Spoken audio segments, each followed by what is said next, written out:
Hello, folks. Hi there. So it's another episode of Würfel Cast, and we're back from the special arrangements with my top 100. Back to our usual format, Regular stuff. regular stuff. Nothing important, nothing interesting. But Oh, okay. yet here we are. I mean, we try to be there for you at least once every 2 weeks. That's right. And Kyle is always there on Wednesdays, almost on Wednesdays. Sometimes Well, I'm always there on Wednesdays. Sometimes the videos don't upload until Thursday, but every Wednesday-ish, I'm here. might have been some complications from my side Mhm. about posting those videos, but they are up. I mean, like as long as they are up, you can watch them, and you It's can true. find many of Kyle's videos that are, which I try to post the ones that are themed after the game. So I on BGG they are under the particular game, so everybody can Sure. go and watch it from BGG and compare it to other videos, whatever. Comment, do it under a YouTube video under BGG entry. Sure. That would be cool. Please Uh, do. yeah, but it's been a while since we had this format. Today's topic of the day is top 5 totally not complicated games. Totally not complicated games. Yeah, which is true. They're not. They're not. They're I not hope. complicated. Yeah, sure. Anyway, but first of all, I think we should start with a game each that we played recently and we are keen to talk about. So recent plays, here it is. Here it All right, is. so let me switch to the special. Let's say. Ooh, kaiju Yeah. table battles. Sorry, let me change this one here. And that was accidental. Anyway, recent plays. And Okay. Kyle, why don't you start and tell me about your All right. recent. And I if possible, I try and include something that's somewhat connected with the topic of the day. My recent game is also one that I could have put on my list later on, and that is a new game called Lords of Ragnarok. So Okay. this is a follow-up to an older game. I say older, it's about 5-6 years now, called Lords of Hellas. Mm-hmm. And it's the same publisher. This one, I think they've streamlined it a little bit, but basically you are some sort of Norse mythic hero and a tribe of warriors, and you're running around on this map, and you're trying to trigger one of the end game conditions. There's really 4, right? You can win if you control. There's sort of 3 areas, there's these different areas of the board, different sort of related lands of one color. If you ever control all of the lands in 3 of those, you win immediately. There's also these monsters that you can hunt, and hunting's sort of its own process. If you hunt 2 of them, you can go after the boss. If you beat him, you win.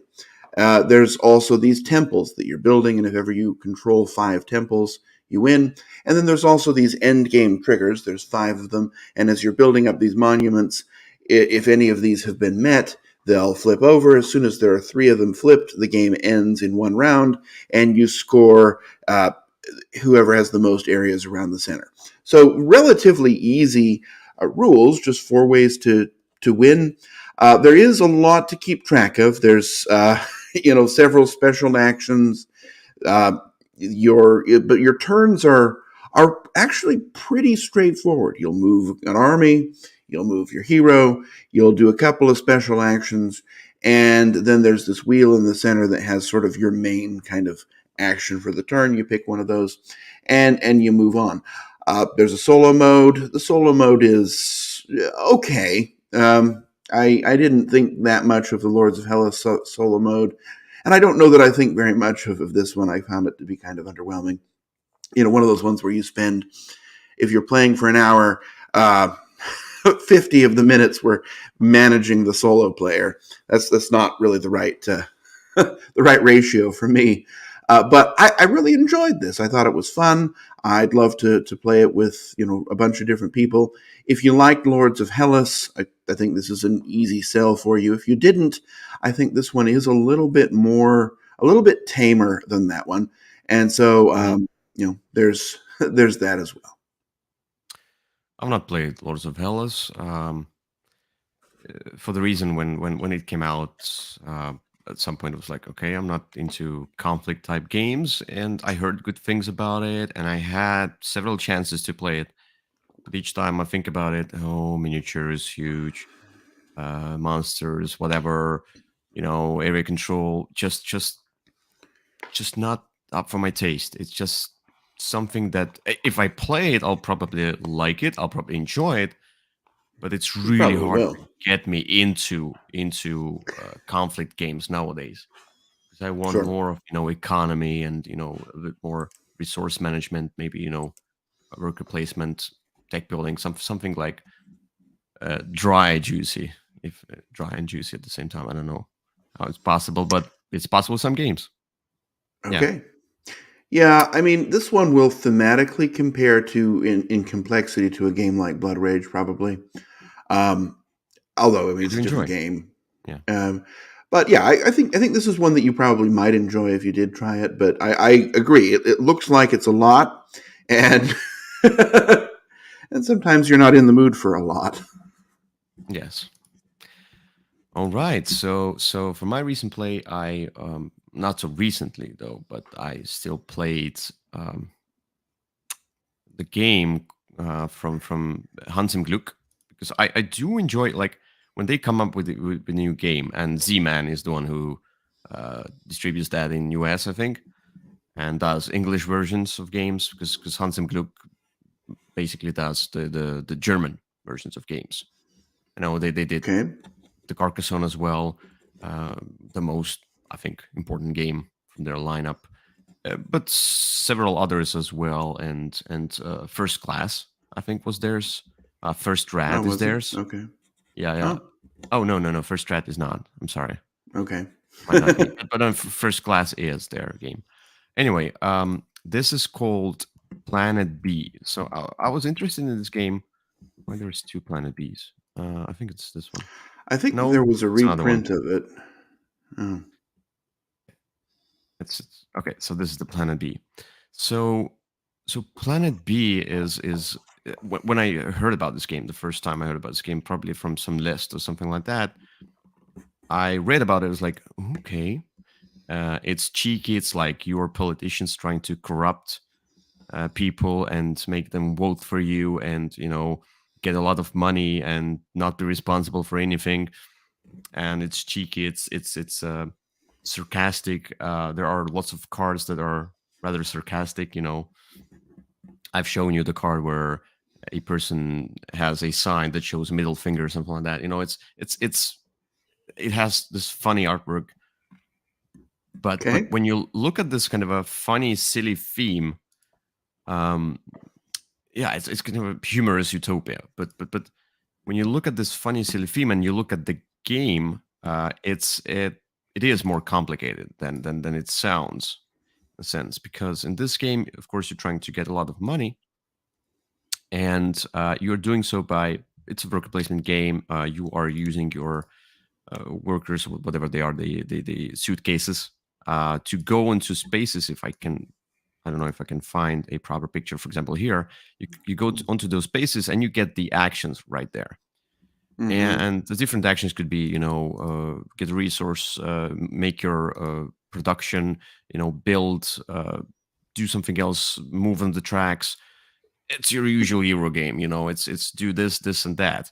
But at some point, when the cool part about that is that the broker spots, those cards, whatever they are, they change eventually, because they have this kind of a positive side and a negative side, more corrupt side, and sometimes with the more corrupt side, you have to take unhappiness or something like that to do the actions, but they can be really cool.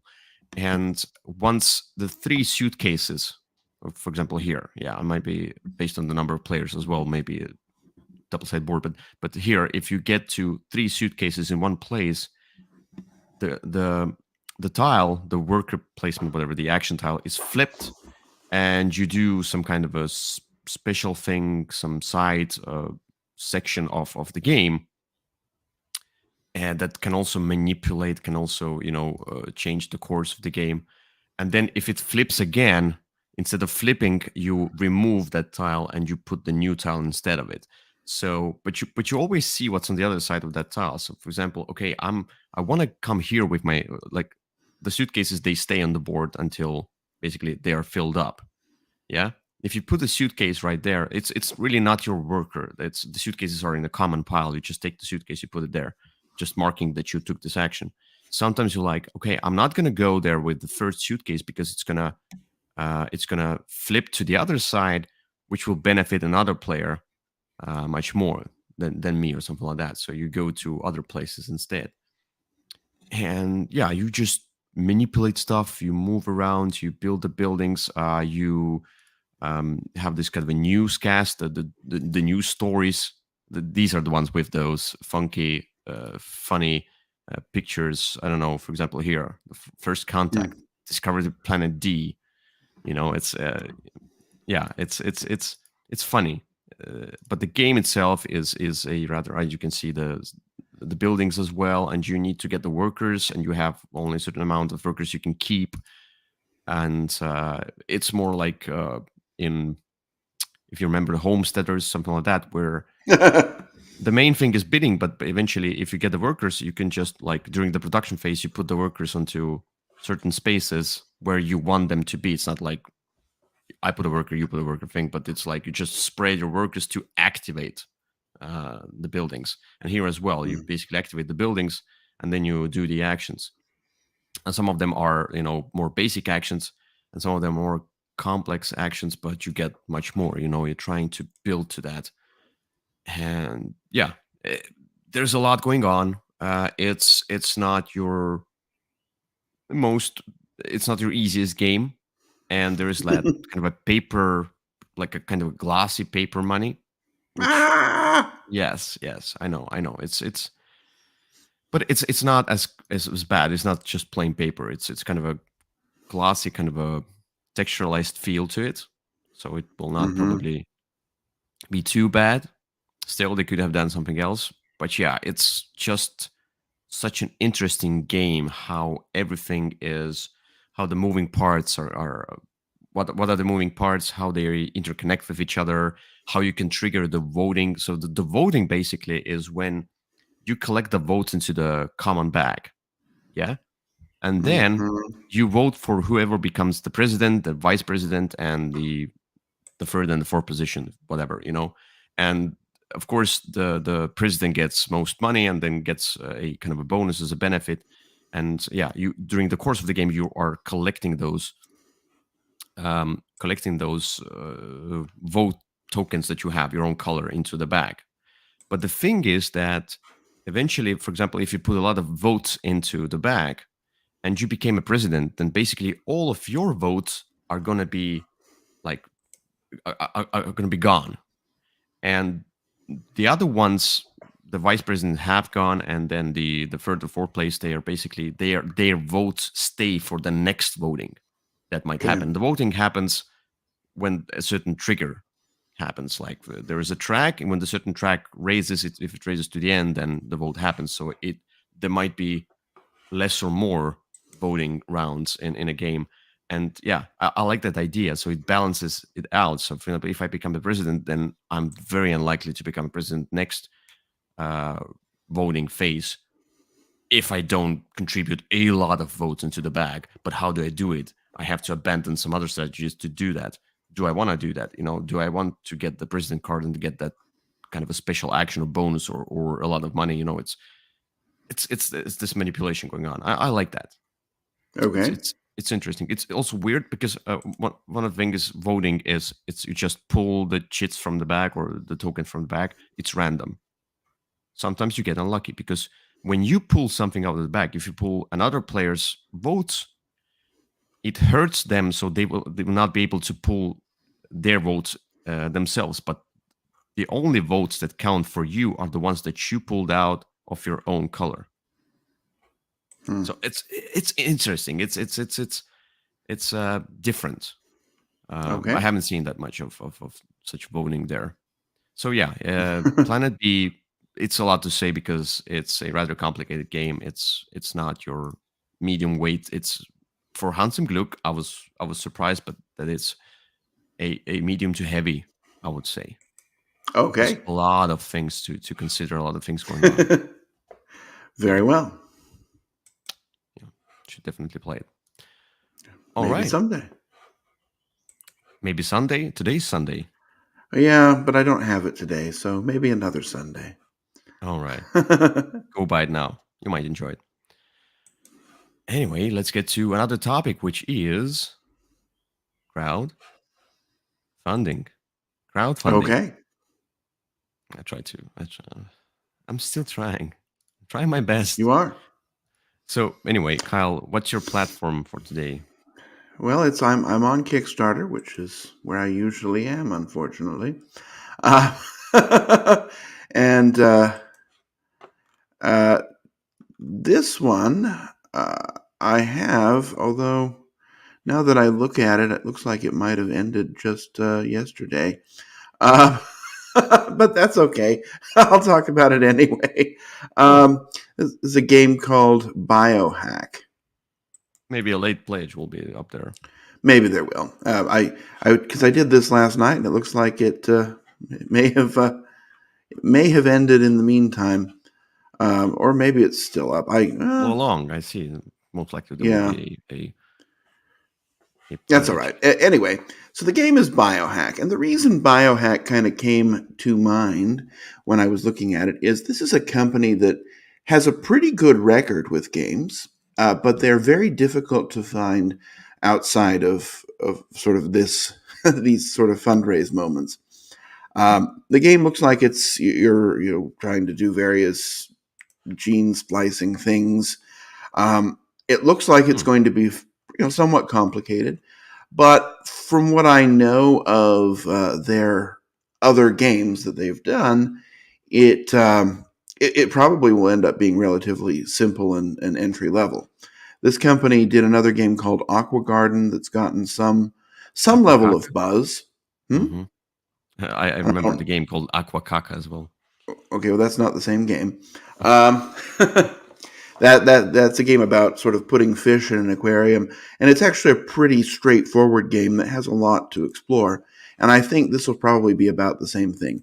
A company has a good track record, and don't I take see. that long to send their games, so that's also a good thing. But it looks like there's a lot in here. Looks like it's going to be pretty good quality, and I have a good experience with the company as well. Yeah, it's interesting. They show that uh, Terraform. They pulled out Terraform Mars and Wingspan. Okay. Oh, Yeah, which expired. Okay. Mm-hmm. well, yeah, it's sort of the tag thing that both of those games do. Especially Wingspan doesn't really do tags, but Terraforming Mars definitely does. Where you've sort of got 3 Earth tags, and that gives you some sort of a bonus. And I think that's kind of what they're going to be doing here. So much does it cost? A bit. So the complete pledge is 11,060 yen. Which is Um, 7,000. uh, uh, Japanese money. It looks like it's Around $79. 77 shows to me. Okay, whatever. Yeah, it's about, let's say, 80. It's Hmm. about $80. Okay. Mm-hmm. Yeah, It's eleven not. It's thousand not. yen. It's not. Yeah. I mean, it might be. These games tend not to be that big, so maybe that might feel like a lot. But I don't know. A I'm lot of excited production going on. to get it eventually. Yeah. Okay. All right. Cool. Cool. It looks nice, and the inspiration from Wingspan and Terraform Mars. I think that's cool. Sure. That's interesting. I'll keep an eye on it. Okay. For mine, of course, there's no doubt. You probably skipped Well, it. Me. I intentionally did not talk about that one because I figured you probably would, which is why I talked about We know. We Bioshock. know. Like for these Legendary Edition is out there. So yeah, it's new artwork. It's basically they took some of the ideas of the expansions, put them into one box, a legendary box, whatever. It's a new version of Cyclades. So now, look, I'm um interesting stuff. Like I do love Cyclades because it's just such a simple. It's one of the games that looks more complicated than it is. Okay, I forgot about that. It Anyway, is. you see, and they basically gonna do a lot of plastic, probably a bit more detailed, more quality miniatures. But now there is like classic and team play variants, enhance and improve two-player mode, which is great. The modular game board that you've seen before, there's now it's not like before that you had this kind of a folding map. So basically it's like you just put two maps pieces together and that's it. So it's always the same. And how you could have mixed it up basically based on the colors, whoever starts from whatever place, but it doesn't really matter. Now here it's going to be modular board, which sounds really good. I would love to kind of have a different experience, different map each time. Sure. Now it's 6 gods, which one of the gods is Hera, I think, is it? And Okay. new free mandatory construction actions that will speed up things, but I don't know what it is exactly. The mercenary is a new unit that comes with the Hera. That Okay. enforces Seems your like troops in battles. Interesting. Okay, so Hera is the new god, so probably going to be Hera new sounds a creatures and bit like heroes. Hades. Most likely they revamped, because the Hades was interesting, but Hades didn't really work for me. And new creatures, heroes, shorter dynamic bidding phases. Okay, so basically it's like a streamlined. It's re-edition of Cyclades, and will maybe have some additions that will help it become a more modern game, because it's the design is becoming old. The current Cyclades, there's some decisions that are not as interesting anymore. Yeah, but overall, yeah, it's cool. Yeah, I'm not it sure looked about good. the box art. I'm not sure. This one looks a little bit more cartoonish, I would say. But Yeah, I don't know that I love that, but maybe it, it's functional the art and clear. overly seems to be more of like, is it Miguel Combra? Because it's his style, is it? I don't know. It is. Okay. The original artist, yeah, it's still Miguel Combra, but you could see, because Miguel does a little bit that Disney, or like a animated series type, a little bit more family friendly art. uh, if you know what I mean. It's Well, I wasn't thinking we would have, a bunch of naked ladies on the on the game. I'm glad it's family friendly artwork. or naked men with Grease. It's true. It was So fair here, enough. one good thing. So when I have everything for Cyclades, and I also got those. I bought them separately. The coins that are like from the Greek mythology, kind of a Athenian and then Hmm. Spartan coins, whatever. From some company, whatever. It's just Sure. that themed coins, but they do offer. So there's those plastics, which is cool.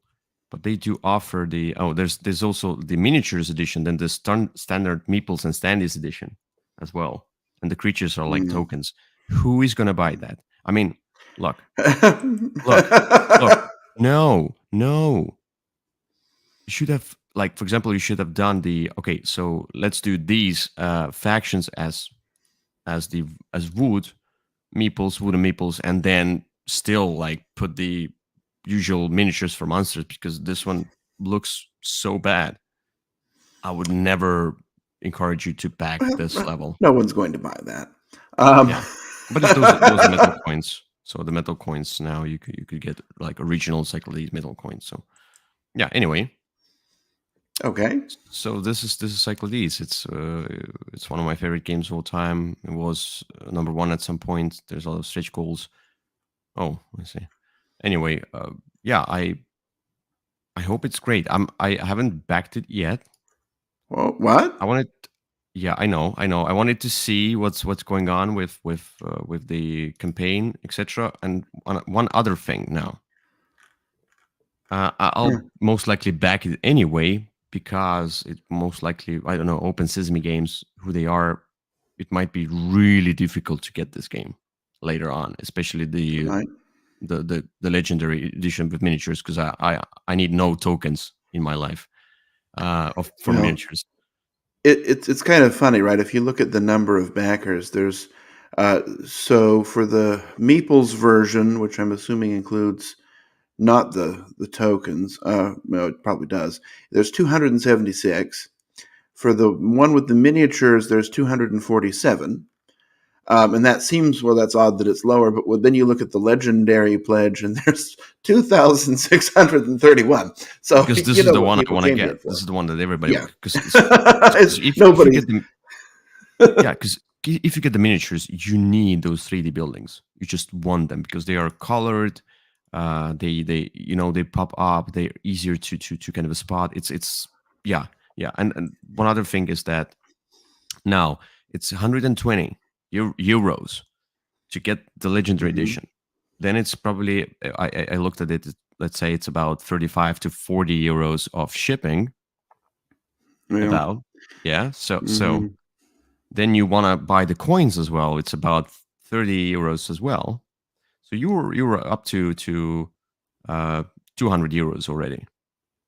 And you pledge 200 euros, you put them in, and you get the game December You put them in. 2024 Ah, in 1.5 years. So that's why I was like, oh my god, I don't want to wait 1.5 years.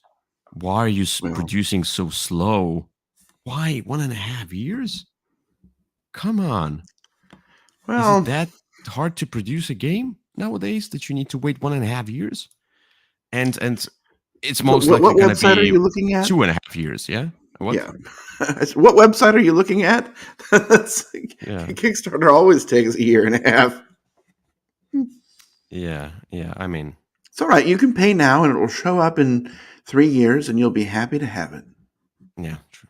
True. Anyway, that's it. That's it. That's There gonna you be go. it's my magnum opus. It's Cyclades. your magnum opus. It's no, it's my I think it's just a purchase for you. Um, all right, there we go. yeah. So let's get to the next topic, which is buy, try, and then say goodbye. All right. So I Oh, have a it's your fun turn. one. It is my turn, and I have a fun one for you today. So I'm talking again. These are games that look a little bit more complicated than they are, and they also all start with the letter C. And that is not relevant at all. It's just the way that they. When I had picked the first two, I was like, well, I guess I better make the third one with a C so that we have a theme going. They're games that I do not believe you have played. I checked your ratings. I did not see them. So let's hope that I picked three you don't know or have not tried. Some you've heard about though. The first one is a fantastic game of trading in the Mediterranean. It is called Concordia. Sure. So Concordia is a game where you have this board and it's a map and it's a colored map.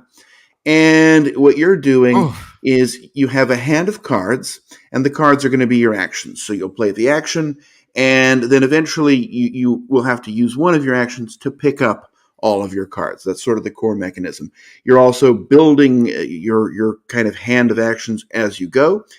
Also, each action will be paired to one or two endgame scoring bonuses. So, if you're buying all of the Mars cards, for example, well, you're going to get extra bonus points by building all of your soldiers and boats on the board. If you're buying the Saturn cards, you're going to want to be in every one of the regions.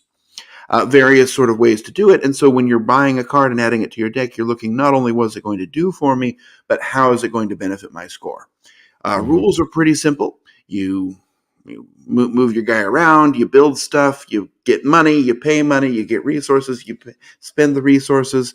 That's what you're doing. It works really well at all player counts, including there's an interesting solo mode. It's a game I've definitely had a lot of fun with. That's your first choice, Concordia. Sure. Let's go on to number 2. These all have great artwork, by the way. Yeah, I like how Concordia has a lot of artwork on the cards. Oh, Well, Concordia does not, but Concordia is very clear with its iconography, and you'll immediately know what everything does. Your second choice is a newer game called Carnegie. So Carnegie is you can find it there. Carnegie is a game where you are I know. Oh no, that's not the same. That's not the right one. That's Carnage. How do Carnegie? Yeah, Carnegie. Carnegie. Mm-hmm. Yeah, Carnegie. Yeah. There you go. I'm not prepared to talk about Carnage. I don't know that game. In this game, you are managing an office, and that office has a bunch of different workers in it. So it's not a worker placement game, but what you're trying to do is get your people around this office so that when you choose the different actions, they're available and ready to go out and work. Ultimately, it's an interesting action selection game. Up in the top left of that board, there you go. That's the action selection board. And you're going to choose an action, and it's going to trigger usually a scoring. But you only score if you've got people in the right place at the right time. So you can kind of take the people back and you'll score. And so that's kind of how you're going to be. It's a balancing. You're going to be sending people out, trying to call them back, and then trying to have them in the right place at the right time. The game is pretty short. It's only 20 rounds, and you're always involved. So whatever action you choose, everyone else is also going to do. There's not even a bonus other than that you get to go first. But it's a game that, in addition to sort of planning what you're going to want to do, you have to look ahead and see what other people can do so that they aren't going to be able to do something that benefits only them and not you. It's a very interesting game of logistical management. And even though I don't know that the artwork looks all that great, it's, again, very clear. Also a pretty decent solo mode, and a game that I really enjoyed last year, Carnegie. Oh, those faded colors, and Atlanta is there. It is. Are you ready for number 3? Behind door number 3 Gosh. is a game you've heard me talk about and have not played. This is one I don't know that I checked, but I'm pretty sure you haven't played it. And that is Clans of Caledonia. In Clans of Caledonia, you're representing one of several Scottish clans, and you are spending your turn placing your people out on the board, placing your various meeples out on the board, and then at the end of every round, everything's going to produce. So, you might have a cow out, and the cow will get you milk. But if you additionally have a cheese factory, you can turn that milk into cheese. And cheese is, of course, going to be better than milk. You're also managing a fairly simple market of buys and sells. You have, as you get your pieces out and available, you're going to be able to do more of these transactions where you'll sell stuff and buy stuff. And as you do so, the price is going to change. You're also trying to fulfill contracts, and that's kind of the main piece of the game. But you have to spend money to take the contracts. So as well, later in the game, early in the game, you get money for taking them, and you're usually limited to one. And you're trying to sort of set up these contracts and chain them together so that you can use your own resource production machine that you've developed to complete more of them because they're going to be worth points to you. It's one of those games where I often get distracted by all the things to do, and I end up not scoring very many points. There's a weird rule about trying to connect stuff without it being connected, and I always focus on that. It ends up only being worth like 4 points, but I spent the whole game trying to do it. There's a lot of red herrings, but I really enjoy the game. It's the turns are very simple. You've got just do something on your turn, and then it's someone else's turn, and there's there's a lot going on, but it fits in a very small box. Lots of different special powers, so you're each going to have your own individual, unique clan ability that's going to help you do something and help you focus in a certain way. And some of them are not always. It's not like get an extra cheese when you produce cheese. It's usually something much more exciting than that. A game that I've also really enjoyed, also looks great, and that is your your third choice. So let me know, which one are you trying, which one are you buying, and which one are you kicking to the curb forever? Mm-hmm. Though I would love to say goodbye to all three. Well, but first of all, did I successfully pick 3 games you hadn't played? Oh, certainly yes. All right. Already based on the looks. So look, yeah. One thing about all three of those games, they look ugly to me. I mean, like look ugly. I mean, if you like Clemens Franz artwork, sure, you do you. I don't like it, but yeah, one of the so That's only in one of the games. The other 2 are different artists. yes, but the one that sounds the most boring out of all three, most generic, most Euro game is Clans of Caledonia. So Clans of Caledonia, with my boot, I'm gonna say goodbye to it. Just put it in the How sad. trash. No, look, the thing is that if the game looks dry and if it sounds dry, it's the theme is like, oh, I'm gonna make some milk, I'm gonna make some cheese, ooh, farming, yeah, I'm not keen on such games. No, never. Now for the try, um, I think out of the two, because if I would pick from the 2 Euro games, I would rather pick the easier one to play, because I'm into midweight games, and Carnegie seems to be a more complicated. It looks more complicated, most likely. But Carnegie also sounds very, you know, on the rails and long planning, very strategic game. And so I'll put it as a try. Okay. I'm not keen on the idea of Carnegie. And then the buy will be Concordia, because I was thinking about Concordia at some point that I should try it, but out of those three, I'd rather buy it. And Okay. and so I do like the idea of the card play, and as you said, the different cards or different factions of cards, they have different manipulations, different abilities, whatever they are, how you do that and how you play the cards, so you have to collect them back. That idea I like a lot. So I think Concordia will be the one that fits my taste the most All out of right. So you're those ordering a three. copy of Concordia right now, and and we're saving Carnegie for when you come to visit. Okay, ordered. All Okay. right. All right, Well, good. I think are we then? all 3 are good games that many people would enjoy. So let's say I'm ordering Concordia, so you Mhm. keep the copy of Carnegie when I come, and can we burn a copy of Clans of Caledonia then? As long as you purchase it, That's because not I'm fun. keeping mine. I don't want to burn money. Um, okay. I will say that of those 3, all 2 of them, Carnegie and Clans of Caledonia, are available in on the Board Game Arena platform. So for people who are interested in seeing how they work without spending money, that's an option. I don't think in Concordia there's an app for it, so you can investigate those things if you want to try True. them without necessarily spending $60. Yeah. Yeah. True. All right. Here we are. And now we come to the topic of the day, All right. which is top five. Totally not complicated Totally game. not complicated games. Yes, not at all. And so what's the theme of this topic? So I hope So we did the same.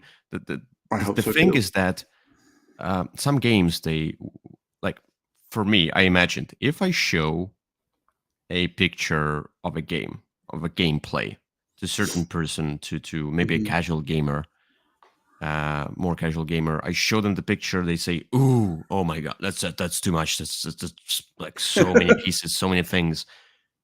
and then I'm gonna try to explain that. Look, no, no, no, no. Let's set it up. Let's play it. I'm gonna show you how simple it really is. It just looks complicated. It looks like a lot, but really, it's just few core mechanisms, and then you're done. Yeah, and that's really I think of it sort of in a similar way where I set it up for someone like to teach it, and I get that sort of look of oh my goodness, sort of that the look of what have I gotten into? But then it's really not as bad as it looks. It's all. I mean, these are all games that I enjoy anyway, but they're not nearly as complicated as maybe they put on airs to be. Yeah. All right, then without further ado, let's get to the number Number 5. 5. Mm-hmm. All right.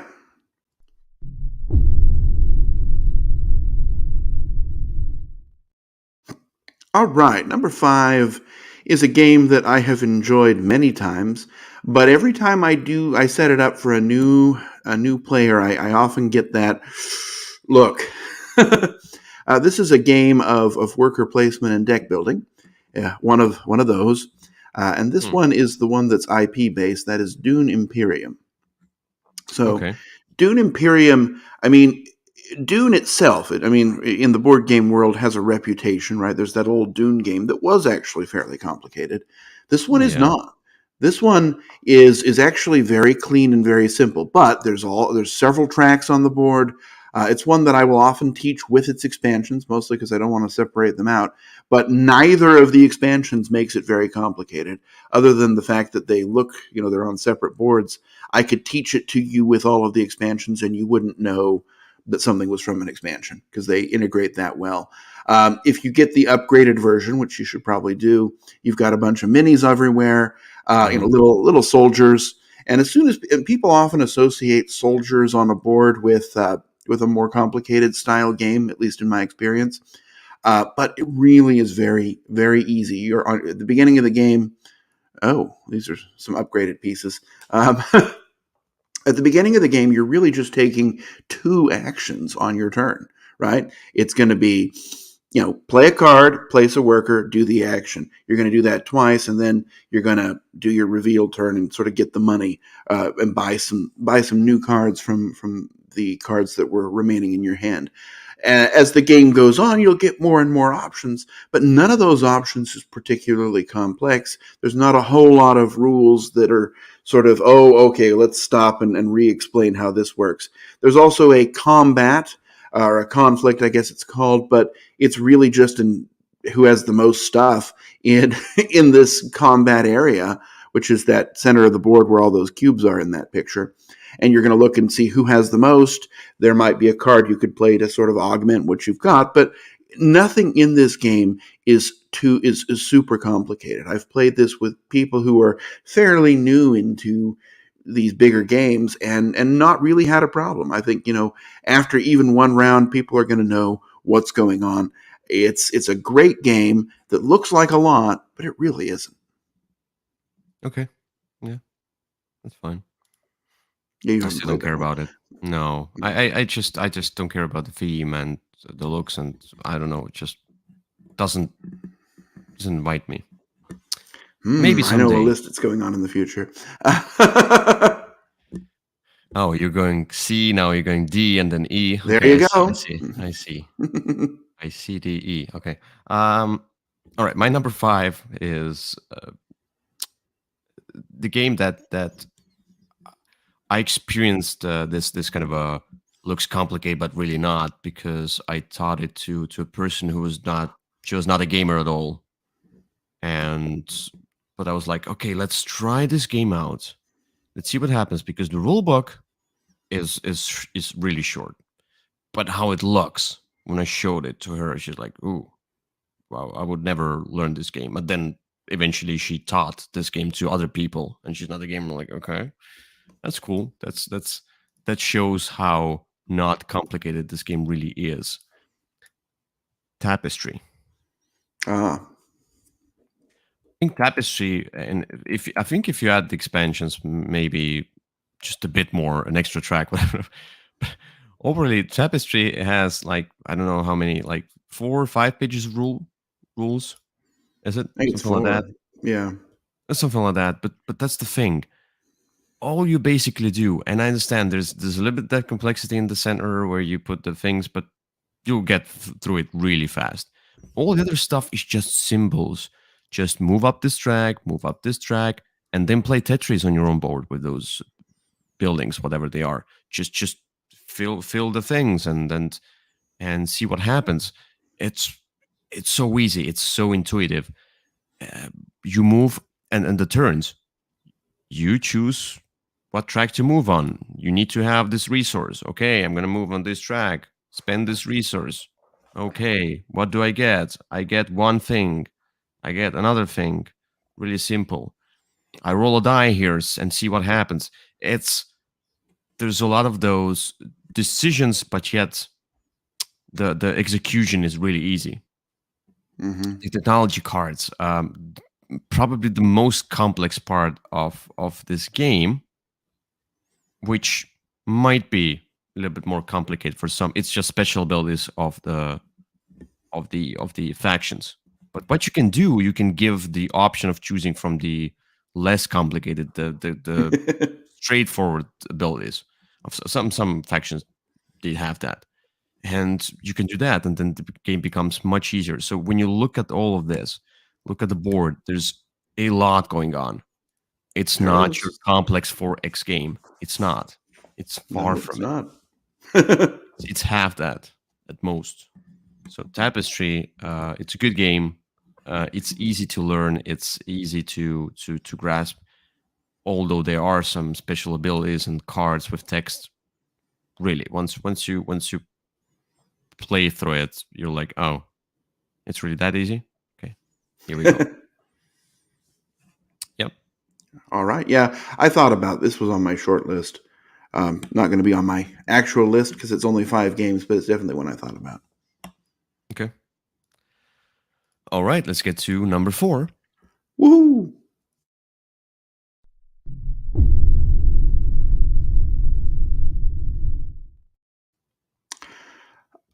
All right, my number 4 is a game that also it's this game just looks complicated. You set this one up, the board. It's got several boards. It's the game is called Darwin's Journey. Hmm. And you set it up, and it just looks like, I mean, as soon as you put it out, people's eyes they kind of glaze over, especially if you use there Yeah. you go. I mean, that you look at that board and you just sort of start to You get get bored. complication. Yeah. Yeah, well, it's got, and really all of those symbols down there at the bottom, those are just tracks, right? You're going to move up the track, and you're going to get whatever bonus it shows. Very easy concept, right? I mean, that's in a lot of games. Up at the top, there's all those worker placement action spots, but ultimately, most of them aren't available until much later in the game, right? You have to spend an action to actually open these slots, and you get to use it once, which is great. But you don't even really need to teach about half of that board because it's just very straightforward once you get there. The complicated thing is not complicated, but it requires some planning. Is you have to sort of empower your workers. And so you're going to buy these little seals and put them in, and that will enable them to do better actions. But it's pretty straightforward, right? I mean, you can say this action requires 1 red seal, this one requires 2, and this one requires 3. So if you want to do this one, you're going to have to set it up. On your turn, you're just going to place a worker, and you're going to maybe do a couple of bonus actions, which are fulfilling a goal. You've got 2 different kinds of goals you can be fulfilling. The game itself, it kind of helps you by giving you sort of scoring objectives that you can work toward. So, in the first round, maybe it's get points for having the most blue seal, or for every blue seal you have. Well, okay, if you want to score those points, get blue seals. If you don't care about them, don't worry about it. Focus on a different one later on. Up to you. It's just really the game looks a little bit dry from that board. Yes. I will say that, but it's not. It's actually a very it's juicy and dry, as somebody said before. And Mm-hmm. although there are a lot of symbols. The symbols are very good. They're very clean and clear. It's this means points, this means coins, and everything else is usually just going to be placing a token somewhere.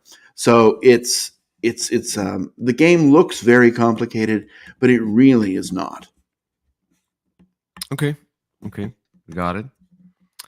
Yeah, Darren's Journey. I haven't played it, That so one starts with a D. I might put it on a list sometime. I see the pattern. I see. I see. Hmm. Mm-hmm.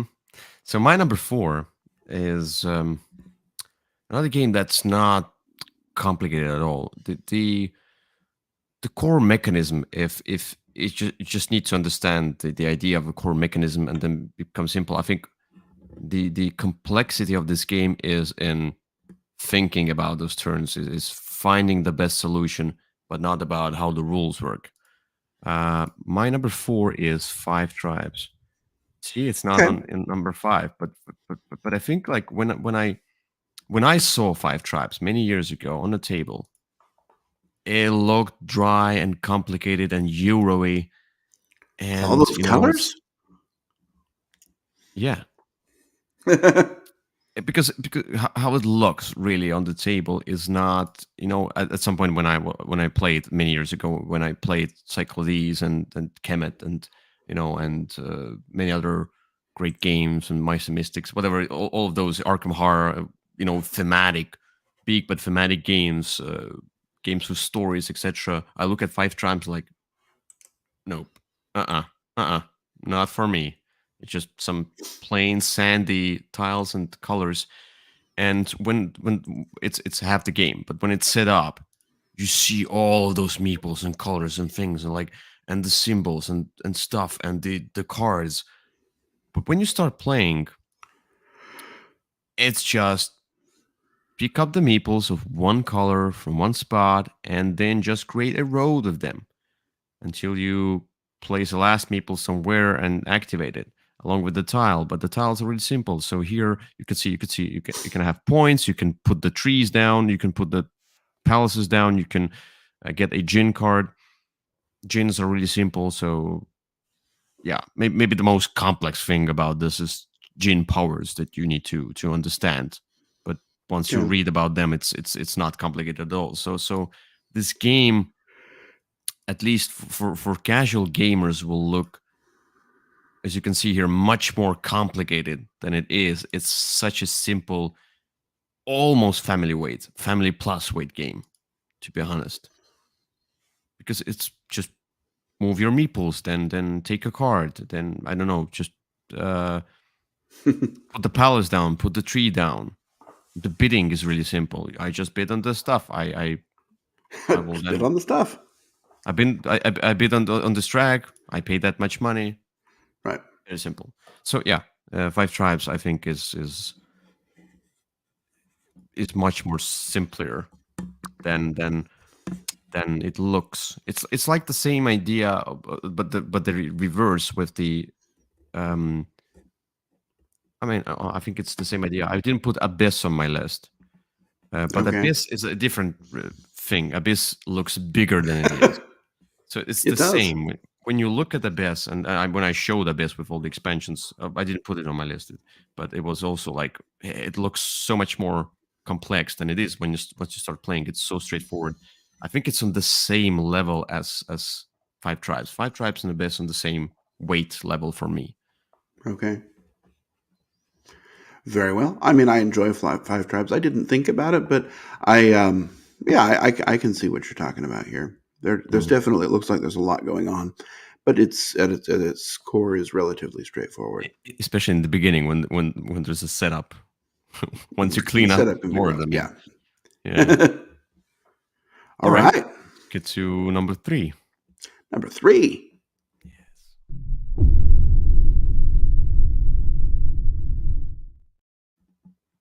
Oh, okay. Well, my number 3 looks like the driest of dry games, and it also looks like a very complicated game.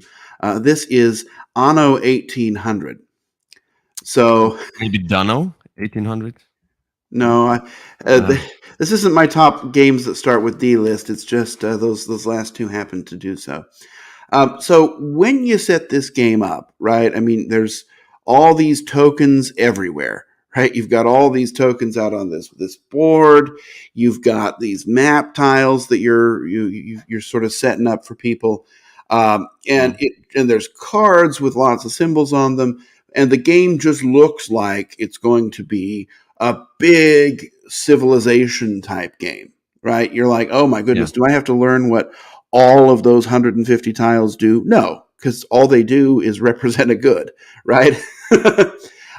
On your turn, though, once you get in, once you get a couple of turns in, you realize how just very straightforward and easy this game is. I mean, easy to play in terms of complexity, right? On your turn, you're just going to do something. You've got a couple of actions. All right, if you want to get this, you just sort of work backwards. Okay, if I want the cigars, what do I need? I need to have this money. and I need to have that. And then that's sort of the thing, right? Because as soon as anybody unlocks one of these 100 technologies, you have access to it. All you have to do is pay a little bit of money and you have immediate access to whatever anyone else produces. And so it sort of as you sort of think, okay, how am I ever going to fulfill all these cards?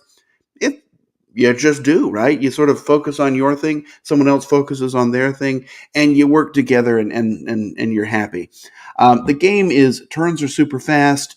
Every time I've set it up though, in fact, even the first time I played it, I was like, this looks like it's going to be a lot. And it really Mm, was not. It was delightfully simple from beginning to end, and I'm a big fan of this game. I just every time you set it up, people's eyes glaze over. yeah, I agree. It was on my short list. It's also the game where if we ever do the top 5 or top 10 games with longest setups ever, Oh my it's one of goodness! those. Yeah, it's a long setup. Um, So I did buy. I don't often recommend aftermarket purchases, but I have trays that hold all of those tiles in the same order, and those take oh, about 10 minutes off of the setup each time. nice, nice. Yeah, it looks more complicated and more dry than it is, and especially like most of the things are closed are not available for you in the beginning, and you Right. just start with some people. You can trace back and say, okay, I want the champagne glasses now, but how do I trace it back to whatever is the beginning? You can do that, or you can just start by doing something. Oh, I see, I Yeah. could do this and that. Three things I could purchase. That's it. Right. And you start with that, and then eventually, oh, now I can purchase 7 things, and you go gradually. If you don't want to strategize in your first game, you can go by just looking at what's available right now to you, what you can do right now, and That's it's right. not much. There's always limitations. There So are. yeah, And then, I think many people bring in kind of their knowledge of other games, right? Because in other games, you would see all those symbols out there and think, okay, what does the brick mean? No, it's just a thing, right? It's just something. It doesn't. It's not like the yes, champagne glass means anything. It's just for some of your goals, you'll need a champagne glass. yeah, it's just a symbol. You Yeah. collect symbols. What does it mean? It's still It's still just fun. there. Still Yeah. fun. Yeah, I agree. I agree on this game. So for my number 3 is another very, I would say, straightforward and very simple game in its core.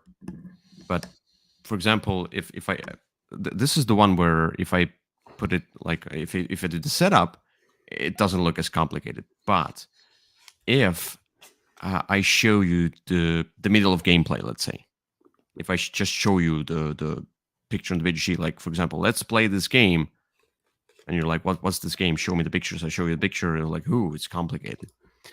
And it's really not. It's Castles of Mad King Ludwig. Okay.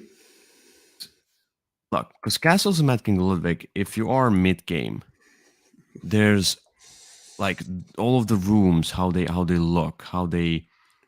It's hard. There's no pictures that show their own castles, but is their overall picture. For example, a 2-player game, but it's almost at the end. But when you look at this, there's all of those tiles, all of those buildings, and then weird castles, weird numbers, points, different colors, cards. It looks very complicated, but it's a family weight game. It's totally a family weight game. There's no complexity to that. For example, here it looks colorful. It looks like more information than it really is. It's just the borders, the colors of the room, and the points, and maybe some interaction between the rooms. So when I looked at it, and when I would show it to somebody, they would feel like it's more complex than it really is. Mid game, of course. Once I start, explaining the game, they're like, "Oh, it's really that simple. Just connect the doors, and see what happens." And maybe some bonuses. I know you wouldn't agree completely. Yeah, you're speaking from your experience, and that is what it is. I mean, I find that this game actually, at the beginning, is very straight. There's nothing out there. It's right. Okay, buy one of these things. I've never actually had the experience with this game where somebody has been worried that this might be a complicated game. I think I agree, it's a family weight game. It's actually pretty simple from beginning to end for me. But maybe you've had different experiences. The experience is not like I told you. The experience is not in. So for my list, it's not like if I explain you the game or something like that. If we set up the game and you look at it and like, oh, it's complex, it's not. No, for me, it's like you tell me I want to play a game, and I show you the picture of the game. Mm-hmm. For example, I show you the picture of Tapestry and 5 tribes. They all look a mess. A lot of things going on. It's the same here. When I show the picture of Castles, Matt and Ludwig, from my experience with the casual gamers, they feel like this is more complex, and then in its core, it's extremely simple. Yeah, very well. Yeah. All right. Let's get to number 2. Let's go.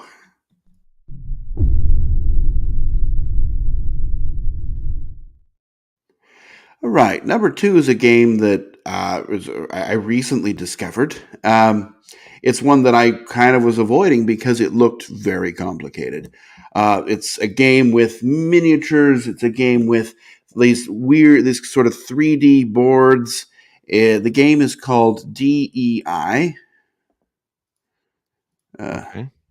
DEI. Hopefully it'll show up. There you go. That's the one. The game looks like a lot is going on. You've got this huge board that's set up. You've got several large minis or large meeples, depending on the version you have. It looks like there's going to be a lot of combat. And at its heart, it's just an area control game, right? You're ultimately trying to have the most of your pieces in an area at various times. Yeah, there's a few symbols, but the symbols are going to be pretty easy to recognize.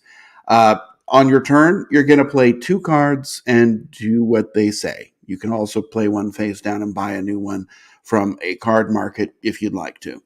And yes, there's sort of this 3D aspect, right? But there's really just 2 areas, right? If there's an upstairs and a downstairs, and they're separate areas. It's just how the board differentiates and sort of segments off the different sections.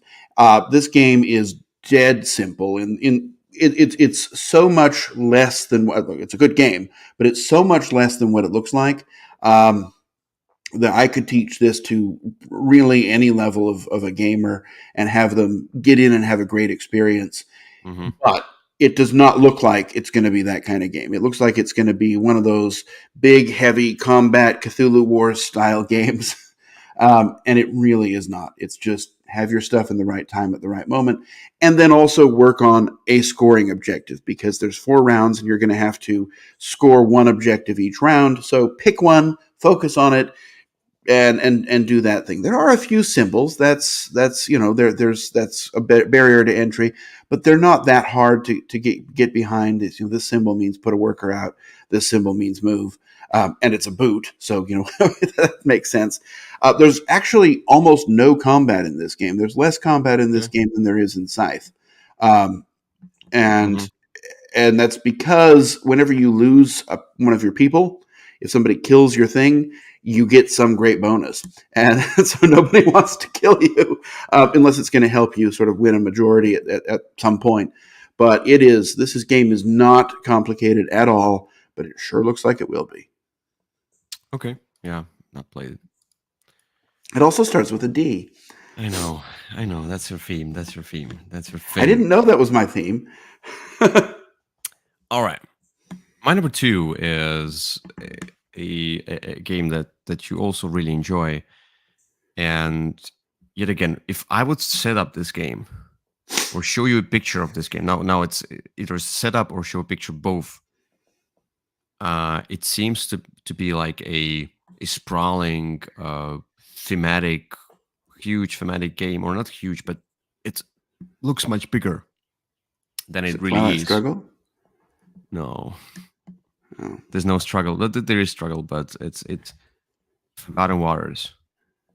So, especially for myself, when I looked at this game, from the pictures, from what's the where are all the pictures? Oh my Uh, god. Okay. yeah, pictures are sometimes hard to find. There you go. There's a picture. Yeah, something like that. Or let me see. For this, there's another one.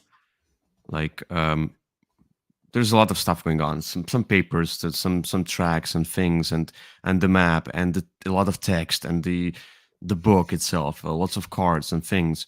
When you look at this game, the people expect it to be, or at least from my experience, people expect it to be more complex thematic game. Now the game is very simple. You It's just put very the simple. pirate down on the space and see what happens. Yeah. Mostly, you listen to the story and roll some dice. That's it. That's the whole game. I mean, like, how many game mechanisms there are based on how much space does this game take on the table? It's not much. It's all about the story. You just progress through, you see what happens. Oh, I get a new skill. So I just mark down with the X. I have this skill. So now when I roll a die, I'll add 2 extra pips to this die roll. Or here, if I go here, I just have to choose, do I get some food or do I read the story number 157, whatever. That's it. That's the whole game. There's not much. It's all about the story. All your booklets are your own story that you also you put out some keywords and then you just read the story. And cross Story. off the dots. Cross off the dots. Yeah. It looks more complicated than it is. And I thought of it to be more complicated because especially from Flathead Games when they did Chromonauts, whatever the Chrononauts. Mm-hmm. or Oh, no, something Comanauts. else. Comanauts. Commonnauts and Stuff Fables. I didn't try Stuff Fables, but Mice and Mystics was a story game. It has complicated rules for such a game, for what it is. Commonnauts also had more complicated rules and this flip book thing going on. I was like, okay, after Commonnauts, I was like, okay, is it going to be the same difficult to navigate? But in Commonnauts, the problem was with the movement and like there were some other things that bothered me. Now here, it's all taken away. The booklet is just to put the pirates It's on just a whatever map. space Yeah. you want to, and the others, like the booklet, you can see one of the pages is just a picture because you want to It imagine is. what it is. And when you take the book out, it's like, oh, it's a heavy book. Oh, half of the book is some pictures. That's it. Yeah, it's if you wanna, if maybe you wanna complain about my choice or not, I feel like Forgotten Waters looks more complicated than it is because most of the Yeah. time I just listen to story.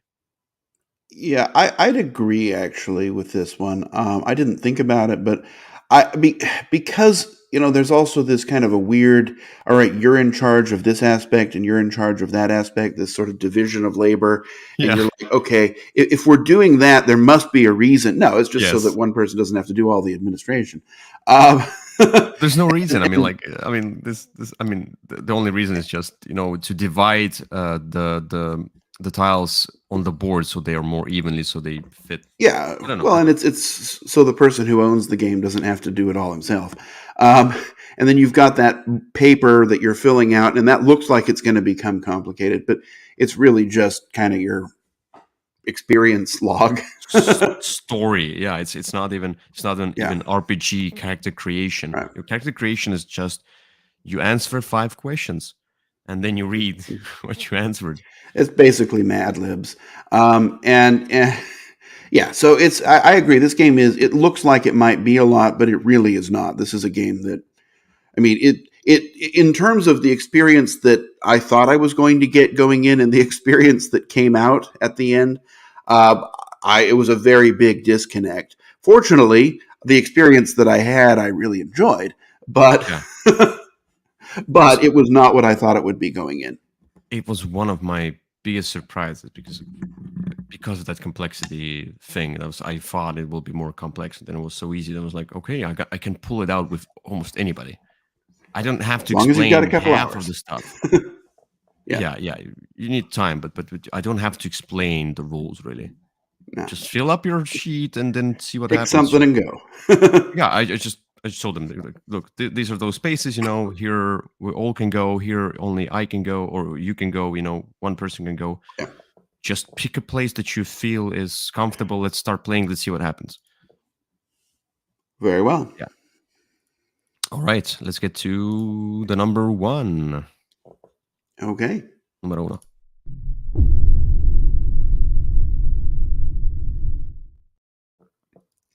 Alrighty, number one. This is a game that does not start with D, but like the other game, it starts with an A, and this game is Anachrony.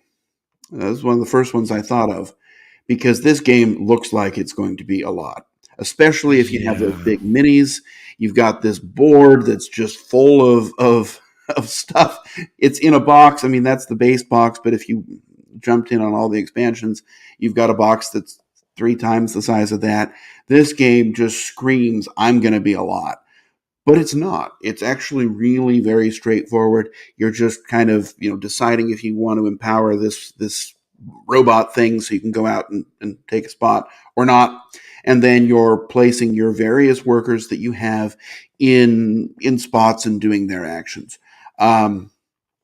There's this weird concept of time travel, but it's really just taking a loan. And as soon as you can understand it in terms of that loans are just time travel, um, or time travel is just a loan, then that whole aspect immediately makes a lot more sense.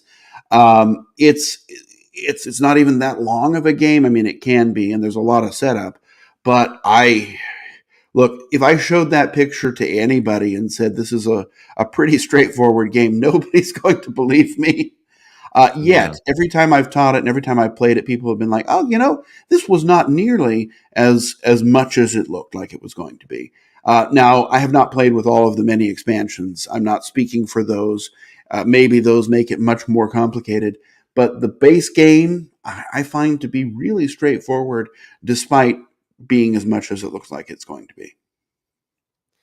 Yeah, I thought about this game. Now, the thing is, why I might not agree completely with you. I agree with the idea that it's more straightforward than it looks. But why I didn't put it on my list, because my list was about, like, these games are not complicated, though they look complicated. Anachrony is still a complicated game. It's still a meaty, heavy Euro game. So that's why I didn't put on my list. Based on, like, it's more complicated than it looks, yes. But the game is not complicated, but it looks complicated. This does not fit into this category for me, because I feel like Very this well. is still a complicated game. While And going I on, don't. I think it's pretty yeah. simple. So the weight is 4 out of 5. So Eh. That's always inflated. Yeah, I still believe some of the You've crowd just not here. played it with me. You didn't learn it from me. That's the thing. I will say, if you have to learn No, this from the rules, then you're not going to agree, because the rule book makes it seem more complicated than it is too. yeah, true. But I know the game, so I've taught it, I learned it, I played it, so it's yeah, it's the concept of the time travel is not as complicated, but it's weird. True. Okay, Anyway, it's a anyway, little it is a straightforward game for what it looks like. That I agree with. All right, okay. my number one is the one I mentioned already during this podcast. This is the game from Hans im Glück, and Mm-hmm. this one also, like when I told some people like, let's play this game, and I would set it up, I would show them the picture, whatever. They would look at it, they were like, ooh, so many things. It's a table hog. It's like, what's going on here? But to be honest, this is a fast-paced. If you're familiar with the game, it's a fast-paced game where you just grab a card, do the action, and it's another player's turn. It's not complicated. It's first class. First class Okay, wants to be more complicated than it is. You can see I'd there's a agree lot with of that. cards. There's a lot of things. If you look at the board, it's like, oh, what's going on here, there, a train there, and yeah, if you could see how much space does it take, so many cards, so many different things. Look at this one. I show you this game and tell you this is not a complex game. People will shy That's the away. They'll, smallest table you can play it on too. Uh, yeah, there's lots of symbols and there are those modules. So now if you play with a new person, if you take just those basic modules, they're very simple. If you want to crank up the game, you can put on you can put in some other modules, a little bit more difficult, but they like a little bit more is just like, oh, now we have the passengers and luggage. But all you do is I tuck this card under my train card, and then it activates and gives me some coins or whatever extra points. It's extremely simple. So yeah, I feel like first class might be overlooked based on what you see if you go past the table when people play first class. It's much more complicated, but in its core, it's just simple. Build your train wagons and upgrade them. Symbology is very simple. It's just hard to explain it, probably. yeah, I mean, I think the size of this game makes it is what makes it look really complicated. I agree with you. It's very simple once you get into there, um, and and I think explaining the modules is a challenge. It's one of those things. Am I going to explain it at the beginning, or am I just going to talk about the cards when they come up? And I think if people are okay with that approach, the game it cuts down on a lot of that sort of overhead at the beginning, and you can just sort of talk about things as they come up, and that greatly helps people focus on how simple the game can eventually Yeah, be. I explained few main things like the conductor movement and the upgrade and the getting a Yeah, new because card.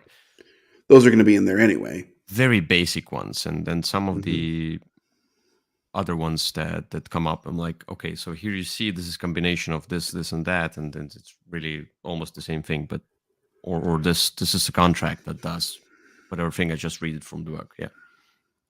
All right, so this is it. All right, there we go. There we 10 go. games that are totally not complicated. They're not. Not at Trust all. us. Trust us. All right, here we go. That's it for today. It is. We're gonna see you another time, On another Wednesday. day, on Wednesday. Yeah, and then eventually I'll have to deal with your D games. Oh, my! Yet a couple times Yes. we'll talk about games that you can try and say goodbye to that all start with a D. I might have to keep that in mind. Bum, bum. All right. I'm not going to do that. I know. All right. But people, take care. See you. All right. Bye-bye. Bye-bye.